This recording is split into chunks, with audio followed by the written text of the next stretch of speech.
លោកស្រីព្រះអង្គម្ចាស់នេះសៀងមិនមកហើយសៀងមិន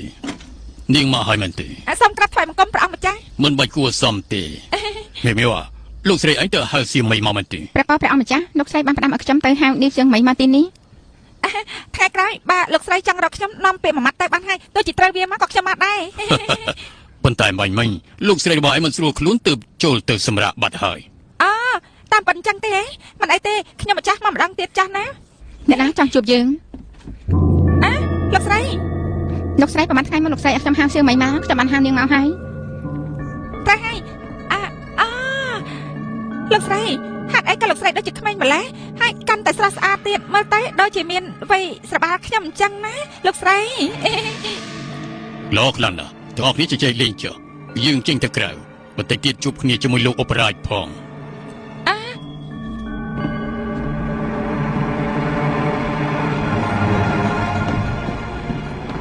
សំយានព្រះអង្គម្ចាស់អង្គុយទៅ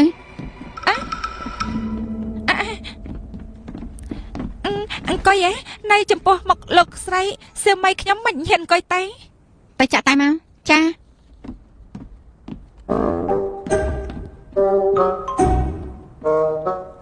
គេអត់ខ្ញុំអង្គុយខ្ញុំប្រាប់ហើយនៅចំពោះមុខគេខ្ញុំមិនហ៊ានអង្គុយទីបំផុតគេបាជាអង្គុយខ្លួនឯងបាត់ទៅហើយតែខ្ញុំក៏តែអង្គុយឬក៏ឆោតទៅអង្គុយទីណាទៅណាអង្គុយខាងនេះមិនកើតទេអង្គុយខាងនោះវិញអង្គុយខាងនេះតែដូចជាឆ្ងាយពេកហើយ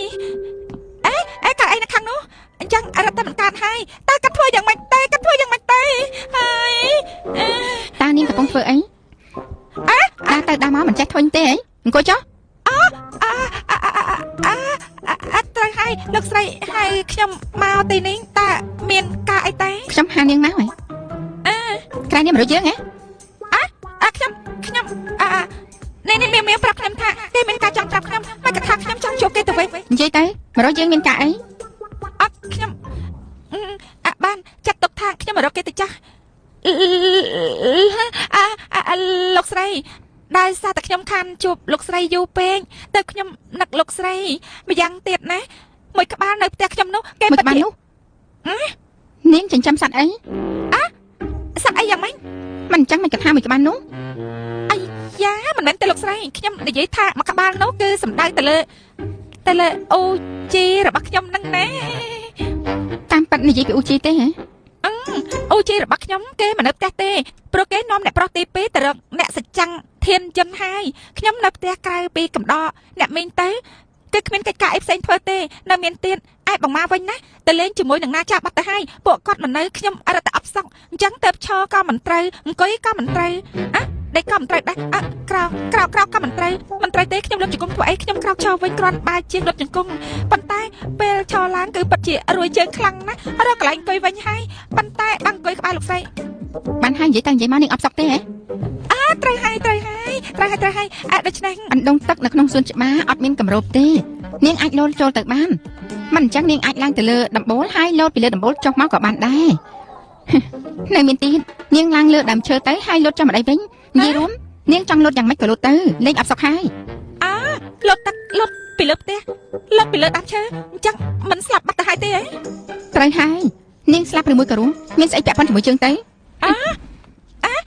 ថ្ងៃក្រោយក៏មិនរំខានយើងទៀតលោកស្រីអើយចម្លែកណាស់លោកស្រីនេះខូចខួរក្បាលទៀតដឹងអី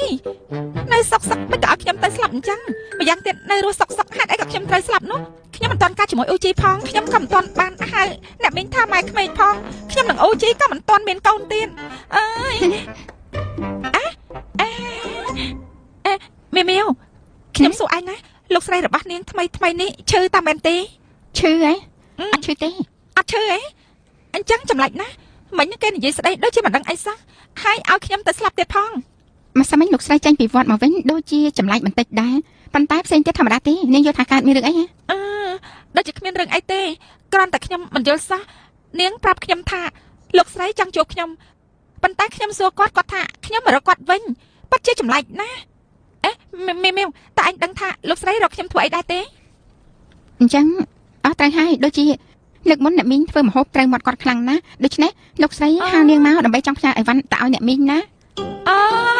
តាមប៉ាត់គេអញ្ចឹងសោះអញ្ចឹងខ្ញុំយល់ហើយប្រហែលជាខ្ញុំមកថ្ងៃនេះផ្លិចយកទឹកជ្រលក់មកដូច្នេះទៅលោកស្រីមិនសប្បាយចិត្តគាត់មិនសប្បាយចិត្តក៏មិនហ៊ានប្រាប់ត្រង់ទៅគាត់ខឹងប្រាខ្ញុំទៅសម្រាប់ខ្លួនបែបនេះខ្ញុំដឹងហើយខ្ញុំពិតជាធ្វើយ៉ាងម៉េចហើយអំបញ្ញមិញពេលយើងចេញមកម្ដាយរបស់អូជីកំពុងតែធ្វើទឹកជ្រលក់ដូច្នេះហើយខ្ញុំត្រឡប់ទៅវិញឲ្យគាត់ធ្វើមកកតិនទៀតយកមកជូនលោកស្រីពេលលោកស្រីសប្បាយចិត្តថាមិនត្រូវគឺមានអំណោយធំឲ្យខ្ញុំទៀតផងហើយក៏ជូនអ្នកមីងមួយដែរនៅមានទៀតខ្ញុំប្រាប់ឯងណាពេលនេះខ្ញុំចិត្តខ្លាយទៅជាអ្នកអេមីវខ្ញុំទៅយកទឹកជ្រលក់ឲ្យណា